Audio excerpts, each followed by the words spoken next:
Seoul, South Korea. CNN North Korea has agreed to send a delegation to next month's Winter Olympics in South Korea and to hold talks with Seoul to ease military tensions, in the most significant thaw in relations between the neighboring states in years. Delegates from the two nations met face-to-face on Tuesday for the first time in more than 2 years, at the border village of Panmunjom, known as Truce Village, in the Korean Peninsula's heavily fortified demilitarized zone. North Korea would send a high-level delegation comprising athletes, a cheering squad, an art troupe, a visitors group, a taekwondo demonstration team and a press corps, a closing joint statement said. The two countries also announced military talks to ease the current military tensions between the two Koreas. The talks were first proposed by Seoul, the South Korean Unification Ministry said earlier. We express the need to promptly resume dialogue for peace settlement, including denuclearization, and based on the mutual respect, the two Koreas, cooperate and stop activities that would raise tensions on the Korean peninsula, said Unification Vice Minister Hun Hae-sung. Hun also announced that both sides plan to reopen a military hotline on the western Korean peninsula. The hotline was one of many shut down as inter-Korean relations soured. But the two countries were not on the same page on all fronts. North Korea's chief negotiator, Ri Sung-gun, expressed strong discontent over the mention of denuclearization in context of military talks and also complained that Hun had presented the hotline development as a result of the latest discussions. He said that had already been agreed upon on Wednesday last week. The talks make official the sentiments from North Korean leader Kim Jong-un, who in a New Year's Day address said he wanted his country to compete in the Olympics, in a statement seen as an olive branch after a year of aggression from Pyongyang, through regular missile and nuclear testing. Family reunifications floated. Tuesday's meeting began awkwardly, with small talk about the weather, in a sign that any restoration of relations was not going to be quick.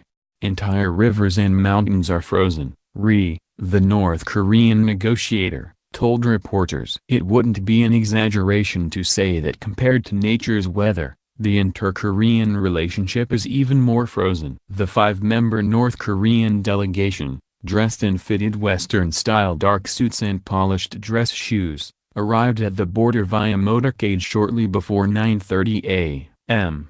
Seoul time, before making the short walk across the military demarcation line into the South Korean side of Panmunjom. Once inside, Ri was joined by his South Korean counterpart, Unification Minister Cho Myung-jian. The two men then entered the talks side by side at 10 a.m.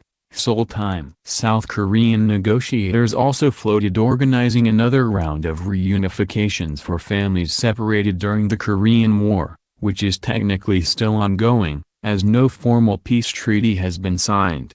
Both South Korean President Moon Jae-in and North Korean leader Kim Jong-un were able to listen to the discussions in real time, and each had a hotline at their disposal, direct to the Peace House. John Delury, a professor at Yonsei University's Graduate School of International Relations in Seoul, said the final two proposals were presented to the North Koreans last year, but no headway was made.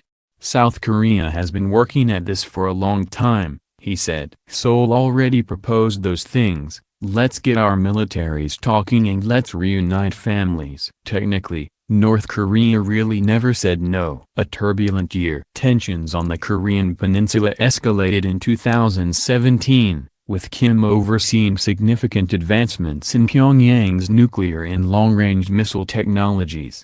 Prior to Tuesday's negotiations, analysts and Korea watchers had advised against getting too excited about these talks. I think prudence dictates that we be very cautious about these talks, said Evans Revere, a former U.S. diplomat in South Korea. We've been down this road before. In almost every instance, ultimately we've been disappointed. Some expressed a sense of guarded optimism in the fact that two sides were actually sitting down and talking. It's a lot better than having zero dialogue, said Roger Baker, vice president of strategic analysis at the geopolitical intelligence firm Stratfor. China, Russia and Japan all welcomed the talks in public statements. The three countries were part of the now-defunct six-party talks in the 2000s, a failed diplomatic effort to end North Korea's nuclear program.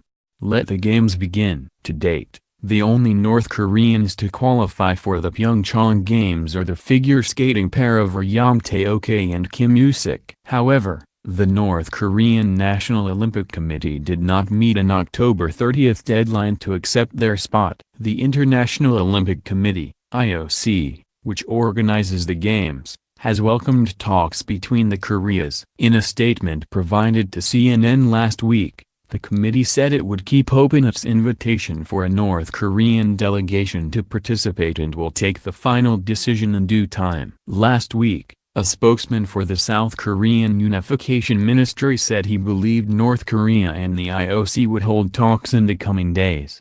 Despite climate and terrain favorable for participating in cold weather sports, North Korea hasn't sent a delegation to the Winter Olympics since 1992. The Winter and Summer Games were hosted in the same year until 1994.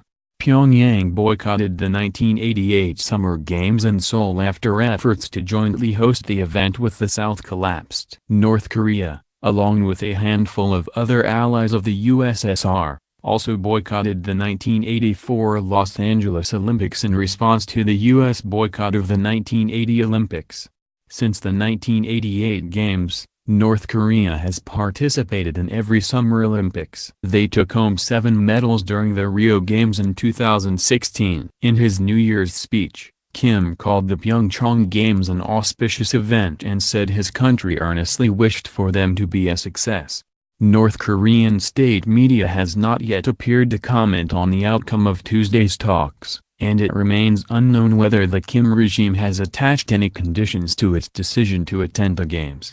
Speaking to CNN, Do-yeon Kim, a visiting fellow at the Korean Peninsula Future Forum, speculated that Pyongyang might try to extract as many concessions as possible in return for its participation at the Olympics. Under the table or up front. In the past the South has had to pay a certain amount. There has always been a price tag for the North's participation, she said.